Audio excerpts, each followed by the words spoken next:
As winter sets in, Chinese cars exported to Russia are facing serious issues. Russian media reports that these vehicles, which dominate the Russian car market, are now being dubbed mobile coffins. Russian consumers are reporting dangerous issues with the door locks on Chinese cars in extreme cold. Owners of the Cherry Tiggo 4 have said that in freezing temperatures, their car doors sometimes lock suddenly, trapping drivers inside. If the windows freeze and still shut, there is no way to escape, making the situation especially dangerous.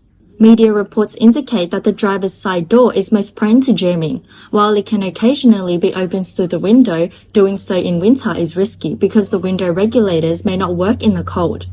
The problem is caused by condensation entering the door lock's motor. When it freezes, the handle stops working and the manual locking button may also fall off due to the cold. Geely and Monjaro owners have encountered similar issues. Forum users have reported that rear door cables freeze in cold weather or that the door handles on the passenger side become loose, preventing the door from closing. In addition, owners of the second generation Geely Atlas and Haval crossovers have faced problems with central locking failures, as well as issues with locking or unlocking doors in the cold. Some have used de-icer and lubricants as temporary fixes, but more extensive repairs are usually needed. A Chang'an CS55 owner reported an unusual diesel engine-like knocking sound from the transmission after driving in snow. Another Haval F7 owner reported hearing the same diesel engine noise when starting their vehicle at temperatures below -32 degrees. Owners of Chery's Premium X, TXL and VX crossovers have also raised concerns. In snowy weather, the automatic retractable door seal often freezes. Car enthusiasts have suggested a DIY solution to fix the issue, removing the corresponding fuse. When trying to tow the stuck X crossovers with a trailer or another vehicle, the front bumper reinforcement was torn off, causing damage to multiple parts of the car. Another common issue is that condensation in the muffler freezes, preventing the engine from starting in cold weather. Car owners have complained about design flaws in the exhaust system, especially the poor angle of the pipe bends, a problem most noticeable in the Cherry Tiggo 5. Some Russian drivers have drilled small drainage holes in the resonators to release accumulated water. Automotive expert Vadim Kabanov told the media that Russia's winters make Chinese cars a potential death trap.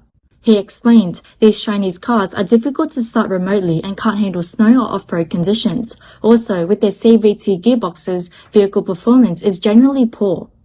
Kabanov added that Chinese cars perform worse than those from Korea, Japan and Germany in winter conditions. He also pointed out that Chinese car owners must replace important parts every 3 years, and there are frequent failures, including with the transmission. Industry insiders say Russia is one of China's most important car export markets, consistently ranking first in exports. This market has played a crucial role in helping China absorb its significant overproduction of vehicles. However, with Chinese car quality issues becoming more widespread, Russia now faces a situation where it has essentially bought time bombs with unreliable cars and poor after-sales service. Due to international sanctions on Russia for its invasion of Ukraine, Russian oil exports have been heavily impacted, and China has become Russia's largest buyer. At the same time, Chinese brands have dominated the Russian market. The two countries have traded goods under currency swap agreements, effectively exchanging Chinese cars, phones, and other consumer products for Russian oil, natural gas, and other resources. China has benefited greatly from this trade. As a result, low-quality Chinese cars are flooding the Russian market, and the real victims are the Russian consumers who can no longer buy cars from Japan, Korea, or Europe. These consumers are forced to support Chinese cars, contributing large sums to help solve China's overproduction crisis. This scenario has happened before. About a year ago, Russian media criticized the quality and after-sales service of Chinese cars. A popular Russian YouTube auto influencer with 1.9 million followers vented about the poor after-sales service from Chinese car brands. I worked closely with them for 2 years. Their job was to sell you the product right here, right now, without thinking about tomorrow. For the Chinese, life feels like this. If they conquer you today, it proves they won. What happens next? What about after-sales service? They only care about selling the car. Nothing else matters. Even though the relationship between Russia and European partners has soared, the Chinese, unlike Europeans or even the Japanese and Koreans, don't have a culture or mindset of maintaining brand image. Their job is to sell us the cars, not to worry about what comes after. In the comment section, a Chinese user expressed frustration, wrote, "To sell Chinese cars, China resorts to subsidies, price cuts, and consignment sales. The country would do anything to push cars out of the door. The short-sighted behavior is turning off foreign buyers. After Western brands pulled out of Russia, people had no choice but to buy Chinese cars. But after purchasing, there is no warranty or after-sales service." Russia remains China's largest car export market with a remarkable 64% market share. However, this largest market is now beginning to backfire. Complaints from Russian consumers are increasing, and both Central Asia and Russia have started imposing taxes and certification requirements to restrict Chinese car imports. In today's world, the most valuable resource isn't capital, it's market access. A video that went viral online seems to capture the true feelings of the Russian people. In it, a Russian car owner, after buying a Chinese vehicle, immediately removed the car's logo. After seeing the video, Chinese users were frustrated, asking which car brand was causing such embarrassment abroad. One user commented, "Russians are complaining that Chinese cars are terrible, far worse than Toyota. The main issue is that the parts suppliers were chaotic, making repairs difficult. For one vehicle, the parts supplier could send parts from 3 different companies, and each part is different."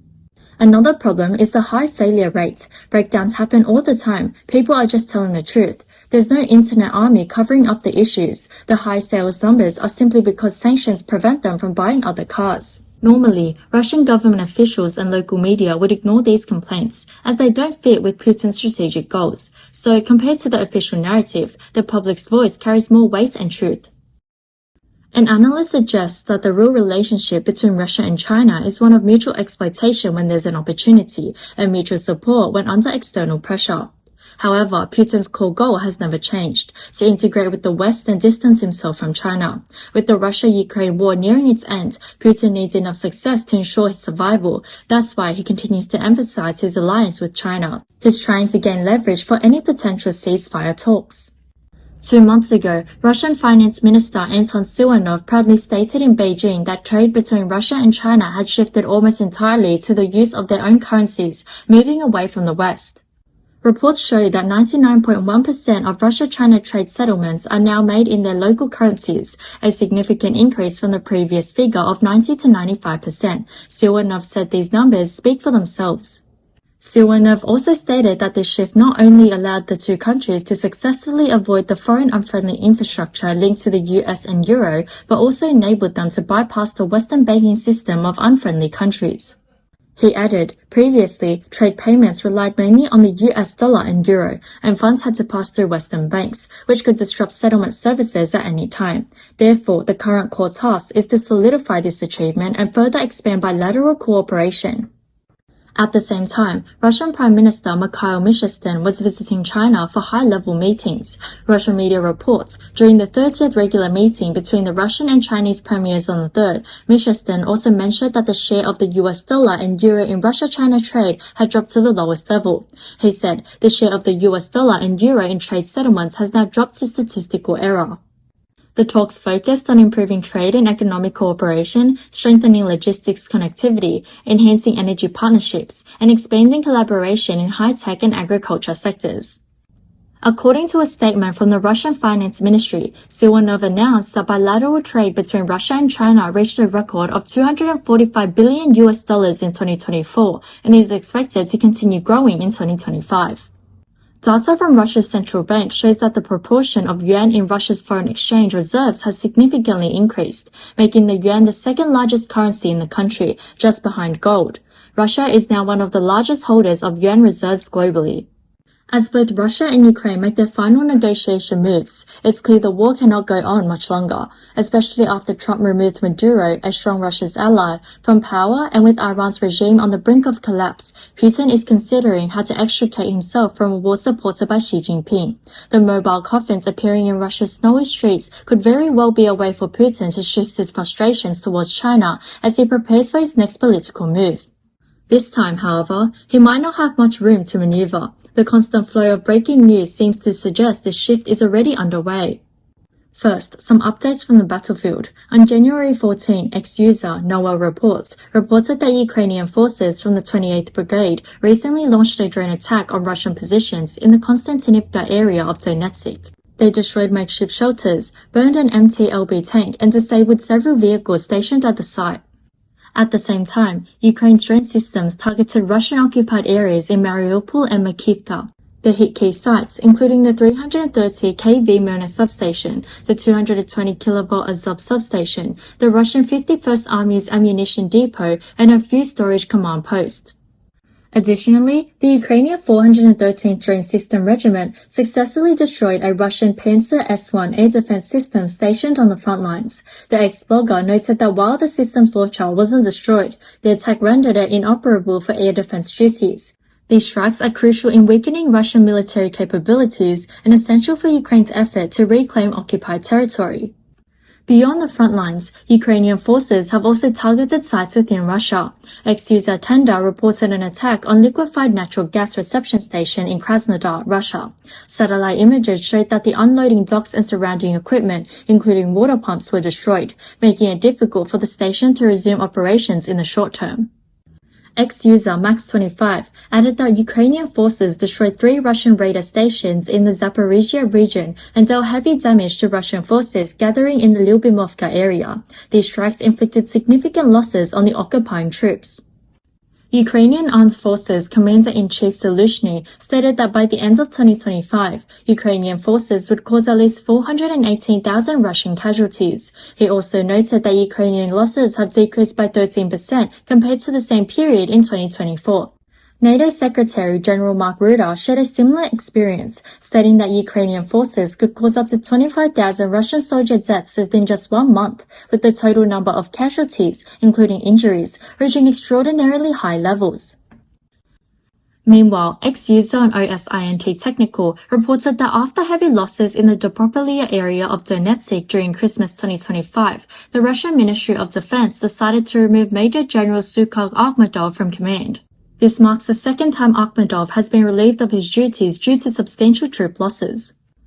Analysts have pointed out that while these battlefield reports tend to lean in Ukraine's favor, Russia has also made progress. On the surface, the conflict remains at a stalemate, but global trends and developments clearly seem to be turning more unfavorable for Russia.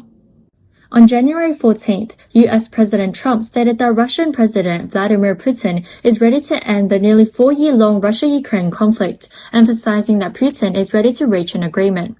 Although these verbal commitments have been repeated multiple times, the real obstacle to peace remains clear: the Chinese Communist Party, which has shown no interest in seeing the war come to an end.